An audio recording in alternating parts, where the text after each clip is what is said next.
उपराष्ट्रपति चुनाव को लेकर वैसे ही बढ़त बनाने की कोशिश बीजेपी लगातार कर रही है। यह बात मोदी और शाह दोनों इतने दिनों में समझ गए कि अगर वो किसी भी एनडीए के घटक दल के किसी भी साथी को फोन करेंगे उपराष्ट्रपति पद के चुनाव के लिए या एनडीए से बाहर, तो उनकी बात बनने वाली नहीं है। वजह है उनके 11 साल का कार्यकाल, खासतौर पर 10 साल, जब प्रचंड बहुमत की सरकार बीजेपी के पास थी और मोदी शाह विपक्षियों को छोड़िए अपने साथियों को भी नहीं बख्शते थे। वो ये जानते हैं उनके साथी उनकी इस व्यवहार से खुश नहीं है और यही एक वजह है कि अगर समर्थन मांगने की कोशिश मोदी और शाह की तरफ से की गई तो बना बनाया खेल बिगड़ भी सकता है। देख लिया आपने उड़ीसा में क्या हुआ था। नवीन पटनायक से फोन पर बात की, लेकिन नवीन पटनायक ने अपने पत्ते ही नहीं खोले। उन्होंने स्पष्ट कुछ बताया ही नहीं, क्योंकि ये जानते हैं हर कोई कि नवीन पटनायक से बात कर ली जाए, लेकिन नवीन पटनायक के लिए जो पिछले ही साल कहा जा रहा था चुनावों के दौरान, उस समय मोदी शाह ने अपनी चुप्पी नहीं तोड़ी थी। खैर, बात इससे आगे की लेकर चलती है। हुआ यह है कि आंध्र प्रदेश में बी सुदर्शन रेड्डी की उम्मीदवारी के बाद से ही बीजेपी बहुत अलर्ट मोड पर है। वो समझ रही है चंद्रबाबू नायडू कभी भी खेल कर सकते, लेकिन खेल सिर्फ चंद्रबाबू नायडू का नहीं है, क्योंकि चंद्रबाबू नायडू के पास 17 वोट है, 16 लोकसभा, 1 राज्यसभा। लेकिन दूसरा सबसे बड़ा जो खेल है वो जगनमोहन रेड्डी का है। लगातार चंद्रबाबू नायडू इस पर नजर गड़ाकर बैठे थे कि जिस व्यक्ति ने, स्पष्ट नहीं था कि बीजेपी ने भेजा नहीं भेजा, लेकिन जिस व्यक्ति ने उनको जेल भिजवाया, उस व्यक्ति के साथ उपराष्ट्रपति चुनाव में अपनी साख बचाने के लिए मोदी शाह क्या करते हैं। और हो गई गलती। एक फोन कॉल पहुंचा है और उस फोन कॉल ने चंद्रबाबू नायडू के पारे को चढ़ा दिया है। आज मैं यही आपको बड़ी खबर दिखाने जा रहा हूं कि होने क्या जा रहा है और क्यों एक बार फिर से अदावत जो आंध्र प्रदेश में शुरू हुई है वो उपराष्ट्रपति चुनाव के जरिए कैसे बीजेपी और खासकर मोदी शाह पर भारी पड़ने जा रही है। नमस्कार, मैं हूं प्रज्वल गौतम और आप देख रहे हैं टाइम्स एक्सप्रेस।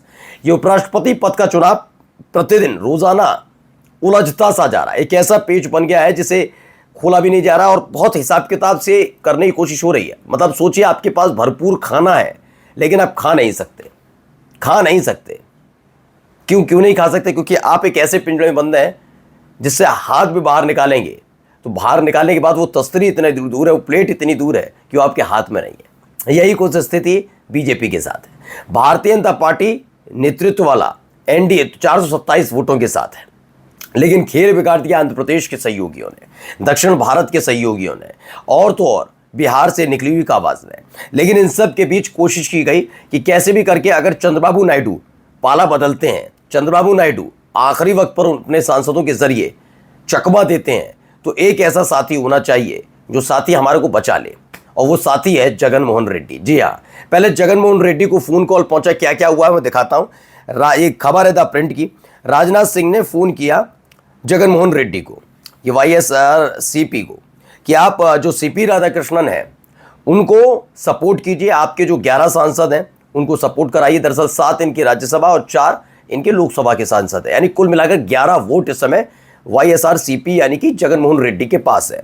अब जगनमोहन रेड्डी को सीधे फोन ये तो कर नहीं सकते मोदी शाह, ये सब जानते हैं, तो राजनाथ सिंह ने फोन किया। राजनाथ सिंह ने जगनमोहन रेड्डी को फोन किया और ये फोन बहुत गुपचुप अंदाज में किया गया था। पहले ही कहा गया था ये बात खुलनी नहीं चाहिए, अगर ये बात खुलेगी तो इसका असर चंद्रबाबू नायडू पर पड़ सकता है। और देखिए, पड़ता नजर आ रहा है। ये खबर अचानक से द प्रिंट छाप देता, आप कहीं पर भी इस खबर को नहीं देखेंगे, आप उठाकर देख लीजिए। ये बाकायदा हिदायत दी गई थी कि जितनी कसरत की जा रही है एनडीए की तरफ से, मतलब बीजेपी की तरफ से एनडीए के बाहर के राजनीतिक दलों के लिए, तो ये समझ लीजिए खबर जानी नहीं चाहिए। ये खबर इसलिए भी नहीं जानी चाहिए क्योंकि अगर ये खबर जाएगी तो एनडीए के अपने साथी जिन्हें हम अपना भी मान रहे हैं वो फिर अब हमारा साथ देंगे ही नहीं और हम कमजोर पड़ जाएंगे। ठीक है ना। ये कसरत इसलिए की जा रही है क्योंकि हमें भरोसा नहीं है कि कब तक हमारे साथ पवन कल्याण इस चुनाव में हमारे साथ हैं, चंद्रबाबू नायडू हैं या नहीं, नीतीश कुमार हैं या नहीं, ये सब कंफर्म नहीं है, इसीलिए हमें पता नहीं है।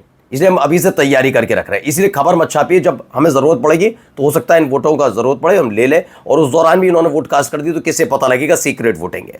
लेकिन सीक्रेट वोटिंग करते करते ये हो गई।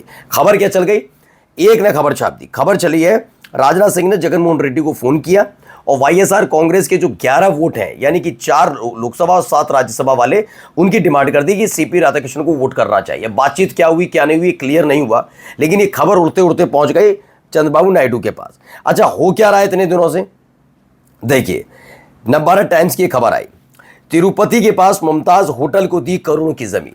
चंद्रबाबू नायडू पर धर्म के अपमान का आरोप। टीडीपी वाईएसआरसीपी भिड़ गए। ये सब चीजें वहां पर बहुत तेजी के साथ, ये चाहते तो ये बाद में भी हो सकता था, इतना बहुत बड़ा वो नहीं था, मसला ही चलता रहता विवाद। लेकिन ये विवाद ऐसे वक्त में और उठाया गया है जब उपराष्ट्रपति पद का चुनाव है। उपराष्ट्रपति पद के चुनाव में वाईएसआरसीपी ये भी तोलना और देखना चाहती है कि आपको वोट तो मेरा चाहिए, हमारे 11 सांसद चाहिए, लेकिन जब इस तरह से हम टीडीपी को चुनौती देते हैं किसी काम को लेकर, किसी योजना को लेकर, तो आप कितना हमारा साथ देते हैं या फिर कितने न्यूट्रल बने रहते हैं। इसे खबर ने और हिलाकर रख दिया बीजेपी को कि हम खुद सरकार में शामिल हैं, लेकिन वाईएसआरसीपी का हम विरोध करें, क्योंकि वाईएसआरसीपी चंद्रबाबू नायडू की तुलना में हमें उपराष्ट्रपति पद के लिए चुनाव में सपोर्ट कर रहा है। सीपी राधाकृष्णन का उपराष्ट्रपति बनना मोदी और शाह के लिए जरूरी नहीं है, लेकिन सीपी राधाकृष्णन के उपराष्ट्रपति बनने के बाद जहां दावेदारी अमित शाह की तगड़ी होगी, सिर्फ यही एक वजह है। कोई ऐसा नहीं कि सीपी राधाकृष्णन को उन्होंने ख्वाब देखा था कि हम राधाकृष्णन साहब को ही उपराष्ट्रपति बनाएंगे, ऐसा कोई ख्वाब नहीं है। उनको पता है कि उनकी साख दाव पर लगी है, और इसी साख, जो अपनी साख दाव पर लगी है, इसीलिए राधाकृष्णन साहब के लिए सब किया जा रहा है। तो पहली ही परीक्षा ले ली वाईएसआरसीपी ने कि चलिए एक बार देख लेते हैं। तो इसी मसले को लेकर जो तिरुपति खबर है, टीटीडी के अध्यक्ष और अध्यक्ष बीआर नायडू ने बड़ा खुलासा किया। उन्होंने बताया कि पूर्व मुख्यमंत्री वाईएस जगनमोहन रेड्डी ने देवलोक परियोजना के लिए आवंटित जमीन जबरदस्ती वापस ले ली थी। वाईएसआरसीपी सरकार के दौरान ये जमीन तिरुपति के अलीपीरी के पास मुमताज होटल्स को फिर से आवंटित कर दी गई थी, ये बताई गई। इसको लेकर धर्म का अपमान, बहुत सारी चीजें इनके खिलाफ हुआ था, तमाम चीजें। वहीं ये देखिए एक और खबर आई, ये जगनमोहन रेड्डी के साक्षी टीवी पर मानहानि का मुकदमा हो गया। तिरुमाला मंदिर बोर्ड प्रमुख ने 10 करोड़ का मुआवजा मांगा है।